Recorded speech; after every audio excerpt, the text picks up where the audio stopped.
النبي عليه الصلاة والسلام بعدم الغش، فقال من غشنا فليس منا. ما رأيكم؟ ما الغش؟ ما الغش هذا اللي وجعه لحاله.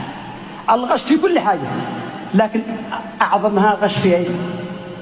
الغش في التعليم، الغش بالدراسة، الغش بالتعليم. عاد الناس يعني مع أن الغش ممنوع محرم تماما في البيع والشراء في كل شيء، لكن عندنا حتى في التعليم